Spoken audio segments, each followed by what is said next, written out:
What a week in the United States as we get closer to the election, but the second time we have to talk about someone trying to kill Donald Trump. Megyn Kelly is the best in the business. The only place you'll see her in Australia is on this show, which is the greatest honour of our broadcasting time. Lovely to see you, Rockstar. How are you? Great to be back with you, Paul. Unbelievable, right? What a news cycle.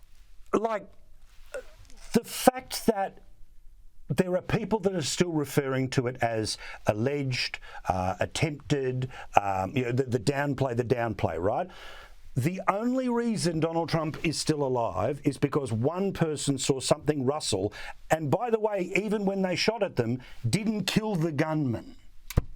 No, exactly right. And they're referring to it as the incident. If you check the papers today, many, I have to tell you, I think so far almost all are blaming this on him. Wow. It's too close to the election, so they can't just get honest about the danger to his life and their role in causing it. It's his fault. He brought this on himself with his own incendiary rhetoric. It's not what they say about him, that he's Hitler-esque, that he's a threat to democracy. They can't make the argument that he's not a great candidate. We don't like him. We didn't think he did a good job. Those are all fair things to say if you don't like Donald Trump. They always have to take it to an 11. He's a threat. He must be terminated. We have to end him. There was somebody on saying he needs a bullet to stop him. Truly, this is beyond the pale, and it can indeed have the effect of motivating psychos like this guy. Now, normally, this is the left making this argument, that some random comment about some random thing caused some mass shooting. And we on the right are saying, that's not true. Stop trying to tie blanket policy statements into the mind of a madman. This guy does not seem like a madman. He seems a little wacky, seems a little out there, but he doesn't seem to have that sort of schizophrenic trigger that we see in these 22-year-old young men who unleash carnage on, schools and grocery stores and so on.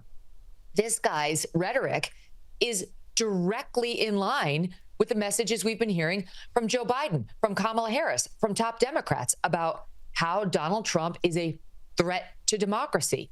And he had been identified as a threat over and over and over again by American citizens speaking with random Customs and Border Patrol officials and others within the State Department for the past couple of years under the Biden administration as a potentially violent man, as the most dangerous man many of them had encountered as he tried to amass troops to go help fight in Ukraine, and appears to have not been on their radar at all.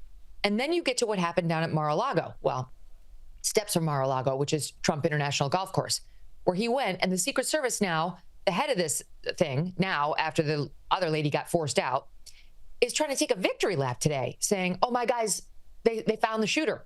One of my guys saw the shoot. Yes, okay, to his credit, good for that guy. Who was guarding the perimeter? They say there was somebody. They claim that there was somebody on perimeter patrol. How did he miss this shooter who, according to the FBI affidavit in support of the charges that have been brought and wait for 12 hours? He showed up there at 2 a.m. He got caught at 1:30 p.m. He'd been there if they had somebody on the perimeter, it wasn't somebody who was very good. And what we heard from the local sheriff is Trump still doesn't have the same resources as a sitting president. I realize he's not sitting president, but has the sitting president had a near-death experience within the last 2 months where he got shot in the head? He hasn't. It's time to amp it up and take this seriously. And the reason they won't is because at best, they don't care if Donald Trump gets hurt. And realistically, many of these Democrats want him. They want him to get hurt. One of the huge drivers in and around this election is, of course, illegal immigration. We've spoken about the importance of calling it that because that's what it is.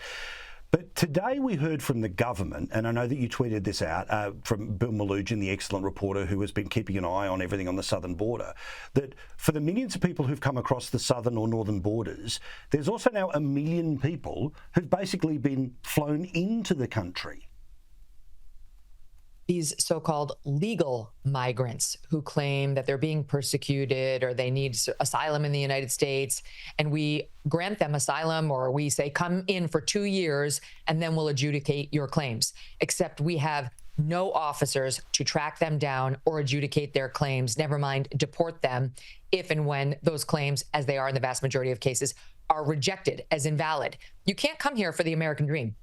You don't get to just migrate in from Haiti because you want to pursue the American dream. That's not how it works. You have to jump through all the same channels an immigrant from any other country would have to go through. You cannot just get the fast pass asylum if that's why you're here. Asylum is for people who are genuinely in the midst of serious violence in their home countries and have no other options but the United States. So it's all a shell game. So yeah, we have about 1 million now legal migrants in this country, and that's what's happening in Springfield, Ohio, where they're taking over the town. They're now some 20% of the citizenry in Springfield, Ohio, and all hell has broken loose.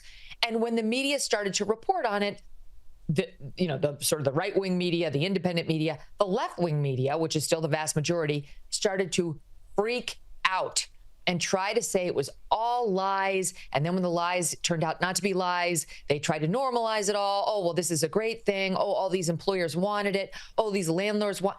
I'm sure the landlords do want it because the government's giving these people fat checks to go to Springfield with so they can buy houses and pay rents in a way the Americans suffering with the Harris-Biden inflation cannot. They're killing kids with their reckless driving in the streets, and grandmas.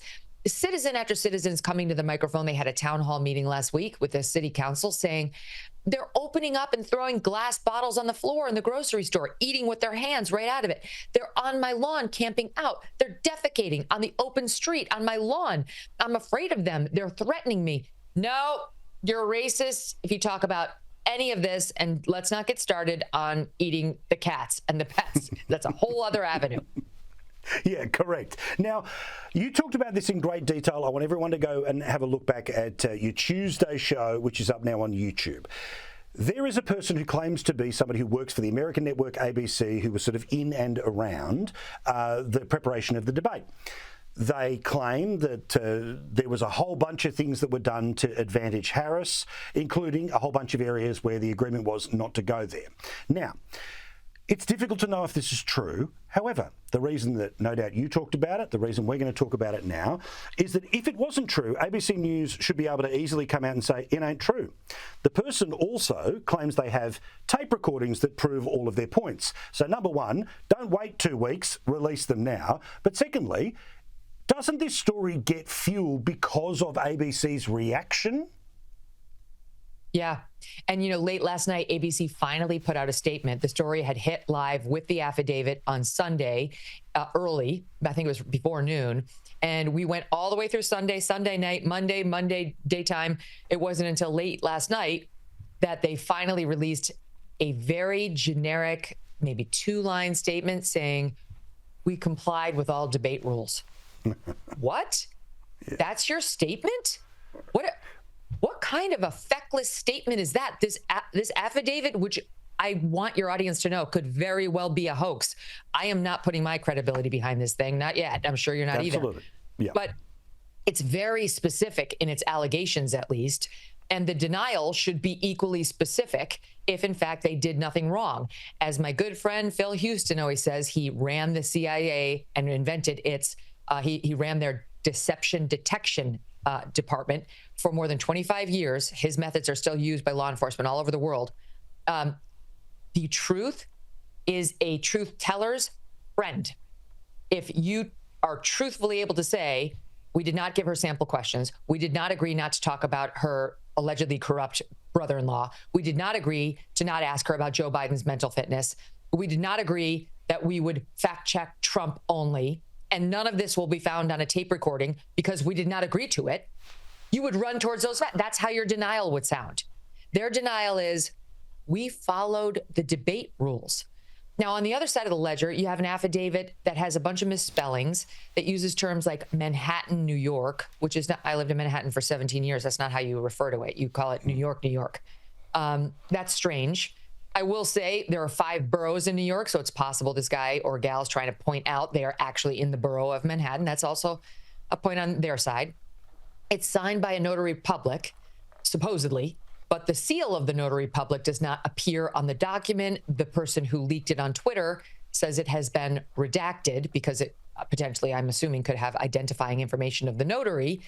So there are some sketchy, very sketchy things about this affidavit, including, with all due respect to the guy who posted it on Twitter, he goes by the moniker Black Insurrectionist. Yeah. He's gotten some 30,000 new followers as he's been teasing this. So this could be what we call engagement farming. And so time is going to tell, because if there really are recordings of ABC executives doing and saying any of this, they're toast.